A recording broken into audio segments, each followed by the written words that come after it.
Thanks for stopping by Big Top Gaming. My name's Brian, and in this video we'll be discussing one of the most popular characters in A Song of Ice and Fire, a man who's outrun his fate several times, a survivor of the most dire of situations, the handsome, the lovable, Edmure Tully, Lord Paramount of the Trident. So one of these days I do look forward to talking about Edmure Tully in terms of the game A Song of Ice and Fire, but today we're going to be talking about someone else who's very deserving of all these other titles.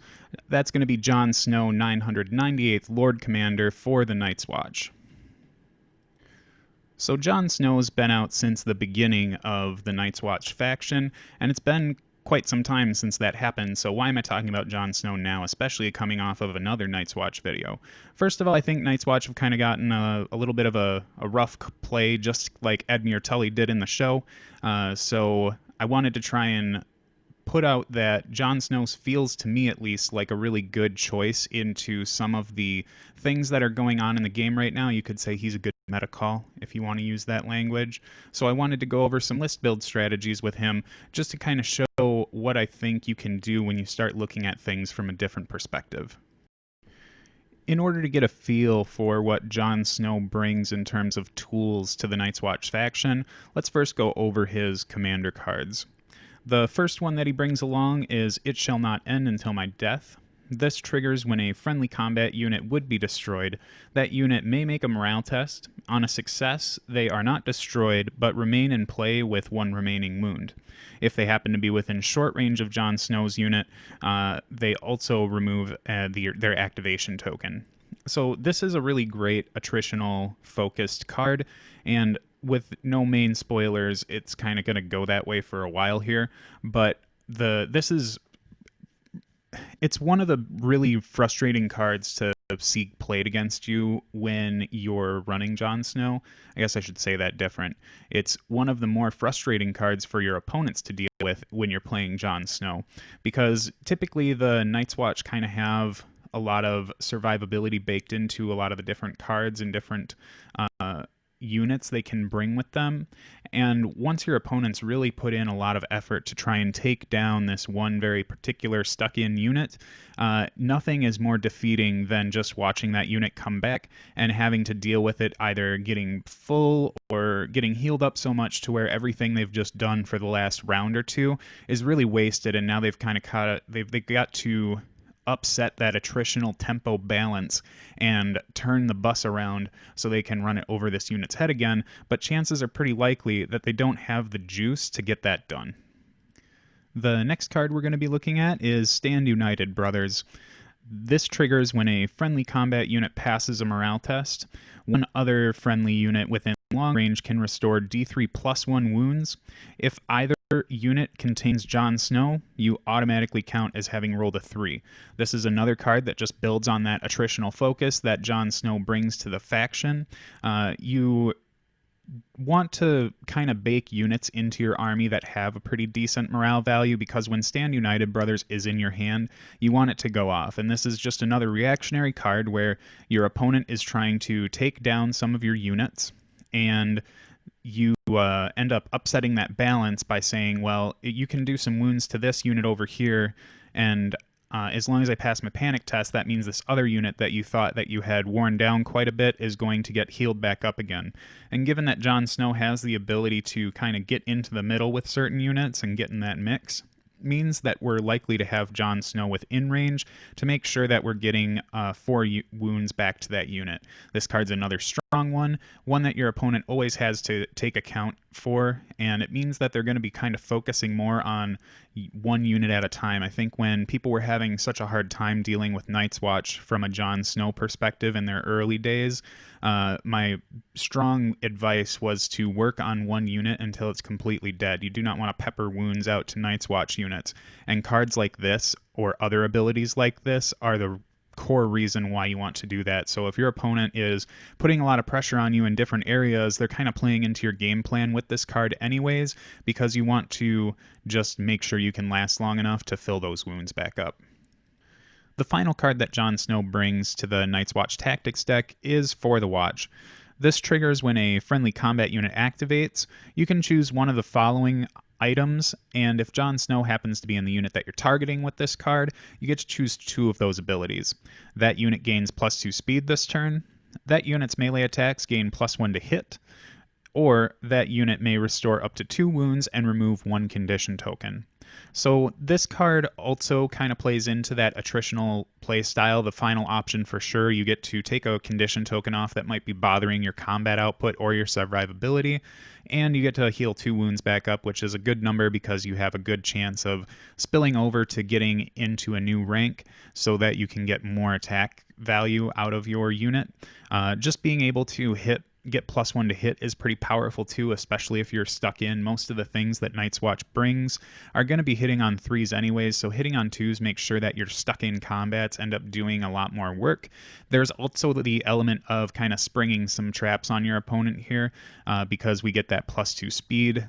Means that we can kind of move around a little bit in a unit that, or in an army that isn't quite known for its maneuverability. There's also some fun tricks that we can get to with that +1 to hit later on, but in general, this is just a great card and really puts Jon Snow in that I am an attrition-based commander. I will endure the game as long as possible and make sure that we get as many units to the end of this game as we possibly can. So we'll take a look at what Jon Snow brings to the table. He is an on-the-table commander, so we get a lot of those benefits for scoring extra points on scenarios, and that's especially important with Jon Snow because some commanders don't like getting into the middle where some of those objectives might be, or they don't like exposing themselves to scoreable pieces because they are maybe a little bit more vulnerable. Think of something like Roderick Cassell in a unit of Stark Bowmen. You don't really want him up in the middle of the fray. But Jon Snow can really get to where he wants to because of what he brings to his unit. The first ability is an order called Indomitable, and this triggers when a friendly unit passes a morale test. Well, when his unit passes a morale test, rather. That unit can restore up to D3 wounds. So this does have a little bit of a timing conflict with Stand United Brothers, but it's not such a big deal because we're not always going to have that in our hand, and it means that Jon Snow's unit can stay pretty survivable if you've got him in a decent morale unit. It's just a great ability that your opponent's going to have to think of if they're trying to whittle a unit down, especially if they have units that aren't really well known for attacking in the highest quantity, right? The smaller amounts of attacks that your opponent has, the better Indomitable gets because you're just going to be able to trigger it every turn in the combats that you need it to be there. He does bring the bond with Ghost ability that his attachment version does, and this just means that when Jon activates, Ghost can go before or after this unit has completed their action. So for Ghost, we'll just pop Ghost up real quick and talk about him while we're here. Even though Ghost has lost some of his over-the-topness with the 1.5 changes, he has the uninitiated ability, so we can't put Sword in the Darkness on him anymore or any other vow for that point. He also doesn't completely ignore defense saves, but Silent Predator is still extremely reliable because all you need to do is select the attack profile for Silent Predator, and your opponent can't play tactics cards for the rest of that turn. That means that Ghost gets to do his thing and Jon gets to do his thing if you've done this bond ability. It's really great when you're trying to line up for these big plays and you might be playing against an opponent who you know has some combat tricks that are going to not really play into your strategy of trying to attrition the game out. So Ghost is a great inclusion, first of all, because it's free and it's another combat unit that you can throw in there. Even if you're not wanting to unpack Ghost because you're worried about losing that one victory point, Ghost is still a prime candidate to just kind of get dropped off on an objective in those bigger things like Game of Thrones or A Feast for Crows. Just a solid direwolf that definitely Jon Snow appreciates with this style of play. So to get back to Jon Snow's attachment, we need to figure out what kind of unit we want to put Jon in, and it's kind of tough because the the two prime candidates for this one are probably Veterans and Sworn Brothers. Now, Sworn Brothers don't have the greatest armor save. I mean, it's middle of the road at 4+. Their morale is pretty good at 6, but still not quite where I'd want it to, considering a lot of the cards and abilities need to trigger off of past morale checks. So I have decided to sit Jon Snow into a unit of Veterans of the Watch. They have a really high amount of attacks that come out of this unit. They have a great save at 3+, and their morale at 5+ means that they're sticking around quite a bit, and you're likely to get things like Indomitable and Stand United Brothers off without a whole lot of effort. It's even quite easy to get your morale check passed under something like Vicious because it's like a coin toss, essentially, that you're going to pass it. Also, coming from that attritional perspective that we had talked about with Alistair Thorne, counterattack is something in here that doesn't really have any confusing triggers that'll happen, even though I realize that counterattack and the other Alistair card we were talking about don't share triggers. Jon doesn't have anything that's remotely near this, so counterattack is going to be able to go off every time you want it to, and making sure that this unit doesn't lose a lot of ranks with Indomitable and other ways of healing means that you're going to be throwing a lot of reliable dice. Even if you do happen to catch yourself losing a rank or two, the decay profile on the attack for the Veterans of the Watch is really forgiving, so you don't have to worry about losing a lot of efficacy as that game goes on. For the next units I've selected, at the risk of sounding a little bit like a broken record, I am bringing 2 units of Sworn Brothers. Sworn Brothers are what I would consider the core of Night's Watch. They have an extremely high amount of output between Sundering and Critical Blow. They're going to do a lot of wounds to your opponent no matter what kind of stats they happen to be sporting. They have a good morale stat with 6, that good middle-of-the-road save at 4+. It could be always better, but 4+ is pretty decent. They have another great attack profile as well, going from 8/6 to 4, means that you're not going to be losing a whole lot until the end of that. Where we are getting a little bit different is in the attachments for them. I think Sworn Brothers take attachments really well, and the one I'm going to bring up next, Alistair Thorne, the Vindictive Overseer, is really a good match for Jon Snow's cards that he brings, and it's really going to be the order at any cost that brings up the most value here. I want to make sure that I can trigger Stand United Brothers when I want to, so having someone who can just pop a guy off in order to automatically pass that panic test and play Stand United Brothers is pretty beneficial to me. And if you pay attention to the rest of his abilities, he just gives the unit Vicious. So now we've got a unit of Sworn Brothers that are extremely aggressive with Vicious, Sundering, and Critical Blow. That unit's going to do a ton of work, and that order at any cost is just kind of icing on the cake, even though it kind of sounds like it's the main reason we're taking it. He's a good 2-point investment that I really have no problems putting into this list. For the other unit of Sworn Brothers, we're putting in a wrecking ball of an attachment for this one. It's going to be Dario Naharis, the Reckless Mercenary. The order that he brings is Reckless Strikes, and this triggers when this unit makes a melee attack before those dice are rolled. The attack rolls +2 dice, and hits from rolls of 6 do not allow defense saves. The unit does happen to suffer 1 wound for each miss, though, which we're not too worried about because we have a lot of ways to heal things up in this army. So Dario in Sworn Brothers is probably... It brings up one of the most... I can't say it's the most disgusting interaction, but I do think it's just a little bit sweaty in terms that when Dario says rolls of 6 don't allow defense saves, if you happen to have the rule Critical Blow, the rolls of 6 count as 2 hits, and then I guess it's the precision ability is what you would call it nowadays since it has a name, that actually ends up stacking with that. So every Critical Blow hit is 2 hits with no saves, and that can really wipe a unit out quickly. So we're looking at applying a ton of damage to a unit with this card. And if we reflect back on Jon Snow's For the Watch, if we wanted to get really dirty, we could just play this on Dario's unit. Now, considering it's not Jon Snow's unit, we are losing a little bit of bonus by not getting that extra ability, but that means that Dario is hitting on 2+ with his unit, and if you happen to charge, you just pick up those dice, roll them out, and then whatever you roll that is not a 6, you just pick that up and re-roll it, because the chances of getting more 6s is a lot more palatable and probably statistically the same, I guess, as getting ones. So you're going to hit with a lot of your dice anyways, and any ones that you roll are probably going to be mitigated by getting those extra hits from critical blow. And having something like reckless strikes on there makes it so that whatever gets hit by this is going to be taking a ton of damage. We're looking at 10 dice. That's like roughly going to give us 2 critical blows regular. And then if we pick up the other dice, then we're throwing another 8. That's probably going to get us another 1 out of there. And if you factor the way that we've rolled the dice, maybe the math stacks out to where you get like 2 misses or something. Sometimes it might even be 0. You never know. But that means you're just getting 6 auto wounds regardless of what someone's save is. That's enough to wipe out a rank of Baratheon or Champions of the Stag. It's just nuts how this rule ends up working with precision and critical blow.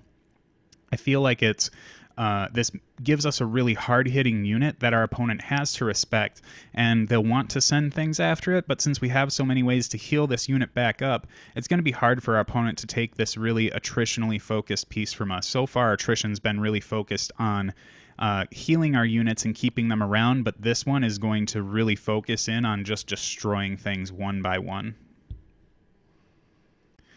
For our final unit, I am bringing a builder crossbow unit, and I like the idea of this one because we are going to be kind of setting up the middle of the table with our 3 big damage dealing units, and they might need some help cranking through some of the things our opponent's trying to do, especially if our opponent gets savvy to what we're trying to work the table with and starts taking that coin away from us to heal their units so we don't heal ours. This just means that the builder crossbowmen can kind of sit in the middle of the table and influence their attacks wherever they need to. Our units have pretty decent morale as is, so we're not too worried about triggering some of these panic tests, and some of those cards and abilities that Jon Snow has will trigger off the panic test that they take in there, so it's a nice little tricky way of getting some of those things to work when your opponent might be doing their best to try and not give you any of that. They're also just a really solid output unit, rolling very consistent dice that hit on a very decent number, and they're sundering too, so your opponent's going to get quite a bit of damage coming at them. And if they do happen to unpack into them, you just have that order that lets them shoot again. It's the ready, aim, fire order. So if your opponent does happen to charge those, you just pop this off, and then you can shoot them before they come in, making it so they're less likely to do a ton of damage to this unit. So rounding out the list, we get to the NCU selection, and I feel like here there's a ton of other ways you can kind of build this. Like at the last minute, I kind of switched I put Dario Naharis in the list and had replaced the watch recruiter that was in there. It might have even been a watch captain just because I had some other things in here that made it feel like it was a good call. But you could remove one of those 2-point attachments that you have and bolster it to make sure that you can get 2 4-point NCUs. So right now with this list, I'm taking Craster at 3 points. He's just a solid, well-rounded NCU for this list. First, it's a 3-point NCU, which is a really big value for making sure that we can get those other attachments that we have in here. And also, he kind of does everything Jon Snow wants to do. Jon Snow wants to see his cards, and he wants to keep healing units. So Craster just makes that happen for him, and we're not really too concerned about some of the abilities that seem to be kicking around on the tactics board. So we can just kind of play our own game and not really worry about what our opponent happens to be taking away from us, whether that's the tactics slot or the coin for us, so that we can get, cards and healing all at once. And then we can start denying things from them. Craster's just a really interesting NCU that I don't think gets taken advantage of enough because of his substitution ability instead of just getting it while he goes on the board. The other NCU that I've decided to take in this one is Aemon, the Maester of Castle Black. So Aemon is an interesting call because sometimes he doesn't really do anything because you don't have units that can get healed enough, or the healing that he does isn't really all that big of a deal. You might be at a point where, since you already have all these other ways to heal your army, you're only really getting like 1 or 2 extra wounds from him. But the thing about Aemon is that even when you're not putting a ton of wounds back into a unit, you're still able to utilize the position on the tactics board and still get some of that healing that you want. Also, it's always really devastating to opponents when they see something like the Veterans of the Watch take like 8 wounds or something like that, and then Amon comes on the table to take the coin and then heal them back to almost full. It's just really defeating to see that kind of attritional swing in your opponent's eyes. They just don't quite, they comprehend what's going on. They just sometimes forget that it's something you can do, and it's really devastating to them. It shoots off the turns in the next part quite a bit because they really thought they had done a lot of work to this unit, and they can take out you can end up really taking the wind out of their sails with this one. However, I do recognize that Amon is not always the greatest choice because he's not very proactive, he's very reactive.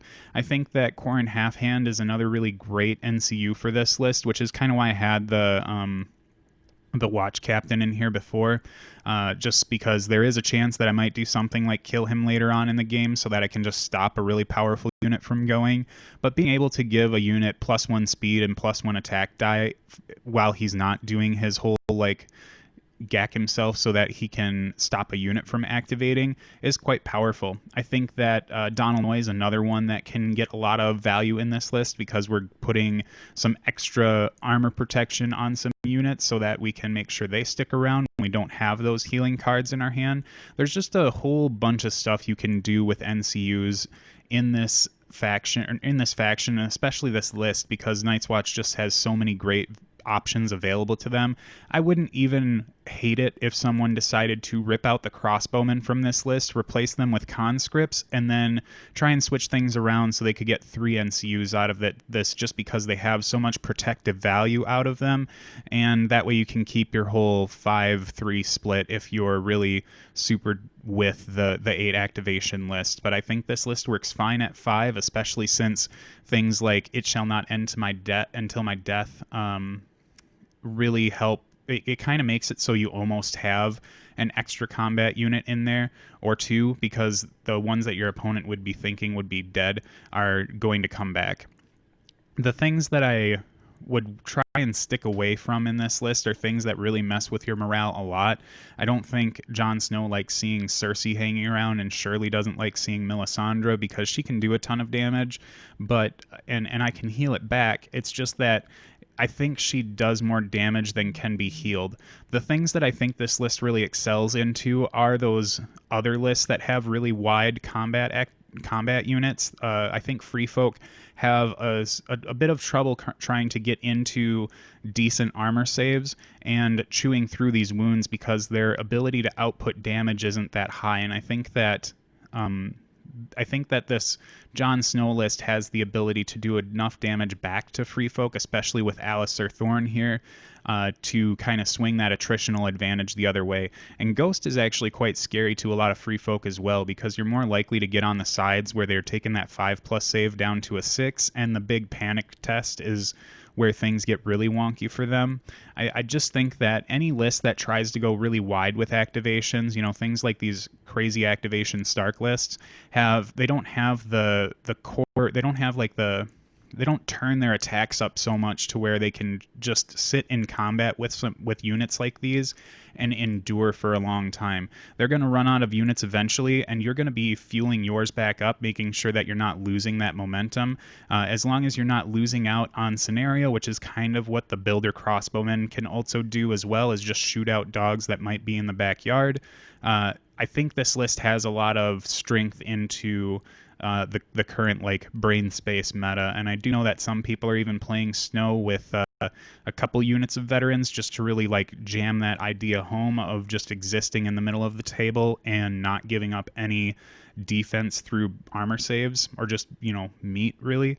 So I think that if you're trying to find ways to break out of this thought pattern of I need to have X amount of activations and 3 NCUs at all times, I think that this list is a good way to kind of break that habit and see how you can apply some of these subpar lists into a meta that just recognizes them as such.